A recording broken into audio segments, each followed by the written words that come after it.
Hey everyone, I'm Nate. And I'm Abby. We are the RTF, and this quad has just stolen my heart. It comes from a great series, first of all. The Proto X series has already blown our minds earlier this year with the super small quad. It's the world's smallest quad that you can buy for $30. That's amazing. And then they made it in multiple colors. Right? And then they made it do flips. Yep.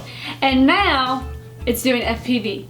And it's really good FPV for $230. Now this is ready to fly, except for 4 AA's that you'll need in the transmitter. Other than that, it's 100% ready to fly. The quad itself, you can see here in my hand, is actually just 4.5 inches from one motor to the next diagonally. It's really small. And in my hand, it probably looks a little bit bigger, but it's still very small. It's a small quad. Alright.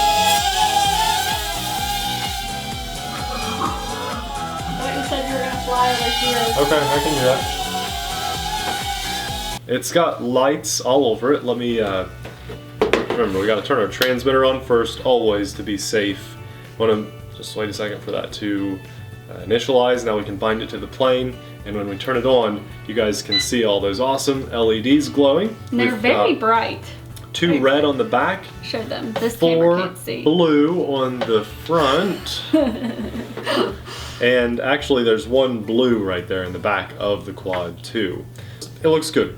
I mean, I like having red in the back, just like taillights on a car. Walking the monitor a bit. Just looking for a nice stable flight. The props on the quad are a pretty common size. I've noticed some other quads flying on these. They're 2.2 inches long, and it comes with extra props. So if you happen to break some or you ding them up pretty bad, then go ahead and replace them. Nice little extra props there. And it comes with the prop remover. It looks a lot like a shoe horn, which you would use, older people will know what I'm talking about, you use to kind of help take your shoe off. But this is a really nice tool. I've not had to use it, but I look forward to having to use it someday. You just wedge that under the prop and then pry it back like a crowbar or something, and it'll just nicely take that prop off. It still feels pretty trim, so here we go.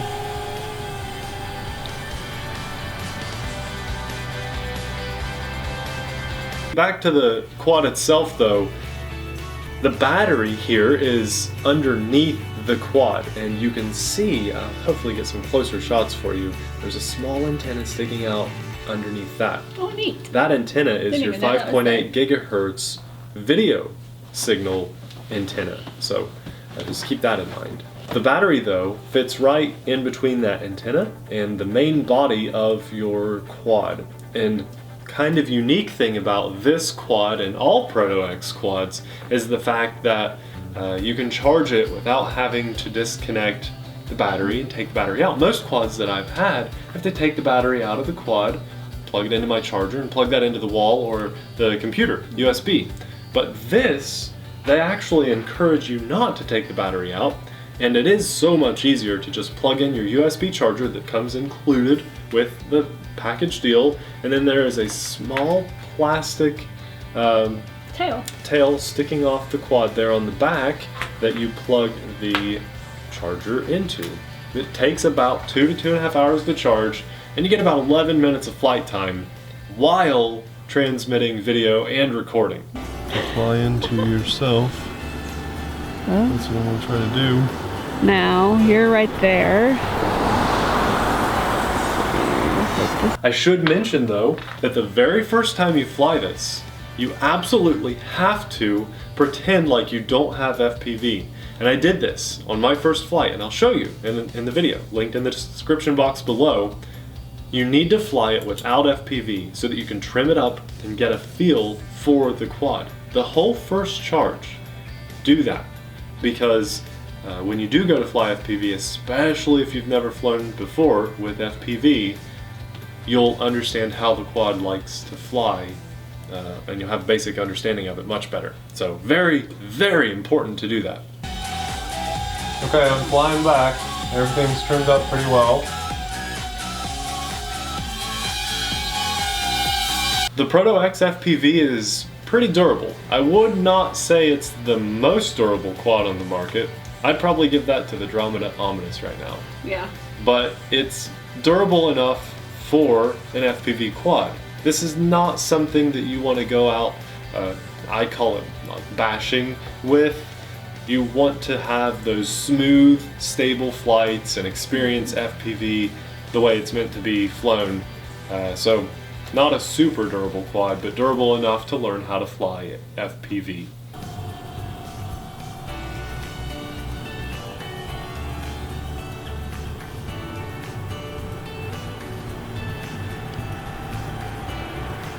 The camera on the quad is a 720p camera. It shoots at 30 frames per second, and you can record from a micro SD that you put in the back of the quad itself, which I have done, or if you like, you can put a micro SD card in the side of the transmitter.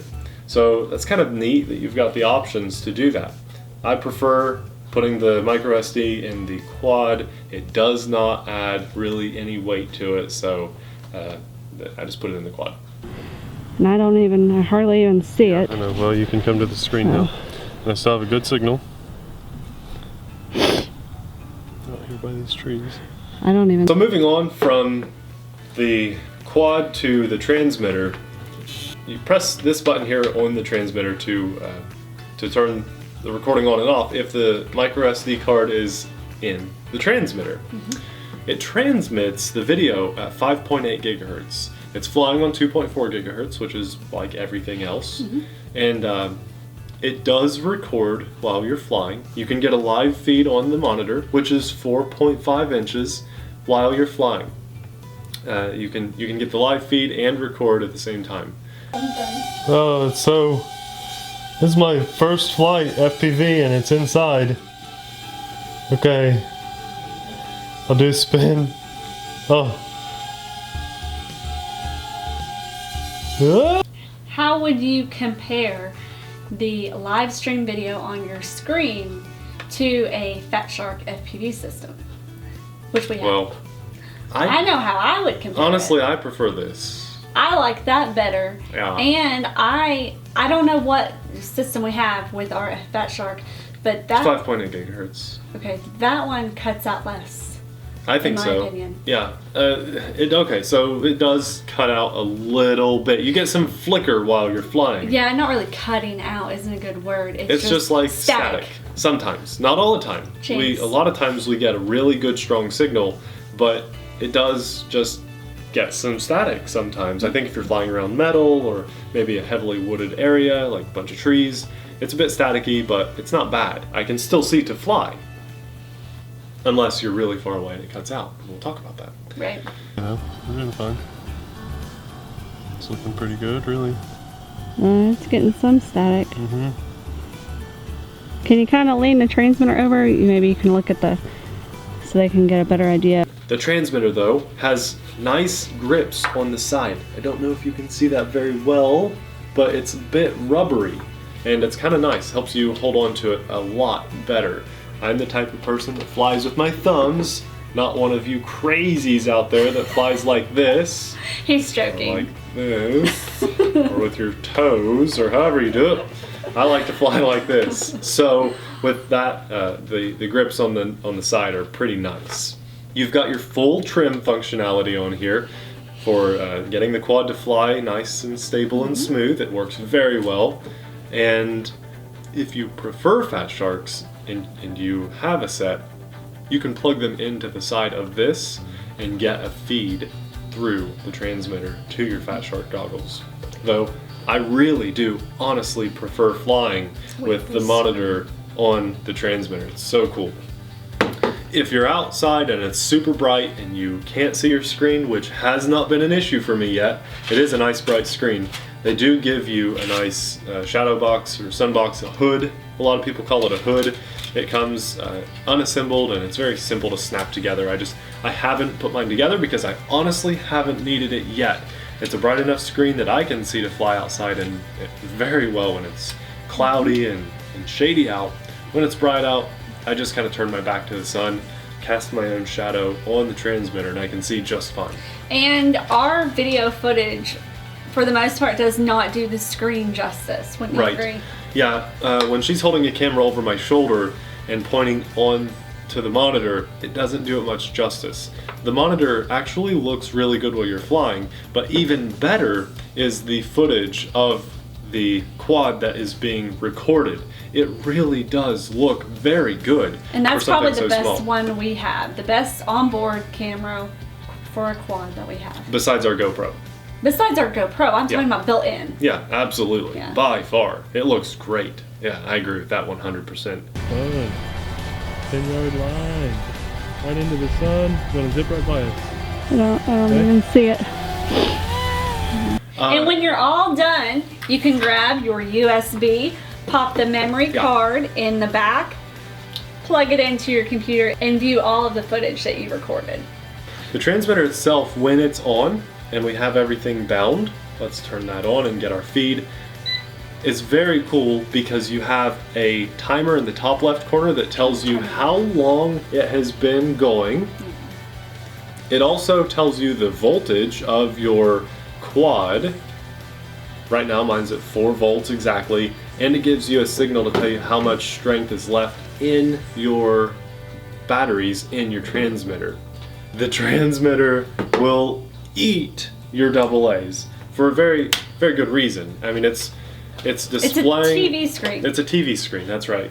And it's running off batteries, and most TV screens don't run off batteries. And it's receiving a video signal, so it's doing a lot. I want you to understand that with most AA batteries on the market, just good name brand batteries, you're going to get 4 to 5 flights out of that, and it's going to just die. But you'll save more money if you buy rechargeables. Which I highly recommend. I've even had some people on the channel tell me already that their rechargeable AA's are lasting longer than non-rechargeable AA's. So do yourself a big favor if you get this, go to pretty much any just like convenience store. Yeah, and buy 4 rechargeable AA's to use specifically on this, and you'll thank me very much later. Trust me, just buy some.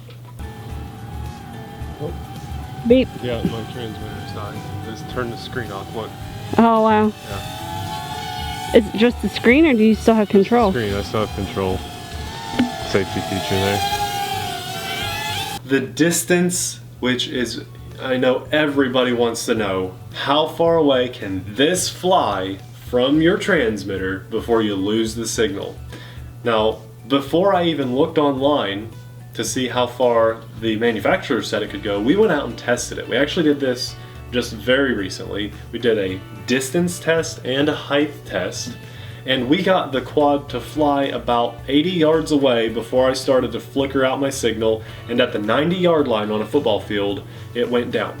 Well, and I dropped it down. It could have kept flying, but because I lost the signal, I landed it. So it's 240 feet to No, 240 to 270. I would stick right at 240. Okay, 240 feet, just Keep for it- those who don't know yard to feet conversion. Say at 75 meters.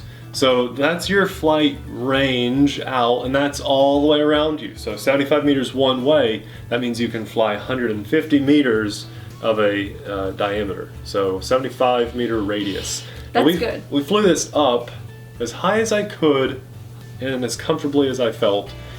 And I think the footage will speak for itself.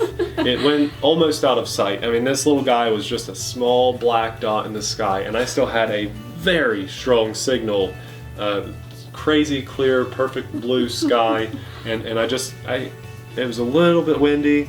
I didn't feel comfortable flying it any higher because if I would have lost my signal on my transmitter, I would have no idea which direction it was facing, and I knew I couldn't have brought it down safely. I mean, it was just a small black speck in the sky to my eyes. So always make sure with FPV that you don't push your limits and you don't push what you feel comfortable Right. doing. Or We else did it you for might you. lose your quad or Yeah. you might hurt somebody. We did that for you, and Abby was my spotter while we did that. Although when it was flying high, ironically, I had her watch the monitor and I was watching the quad because I wanted to know that I had good control over it. It still feels pretty trim, so here we go.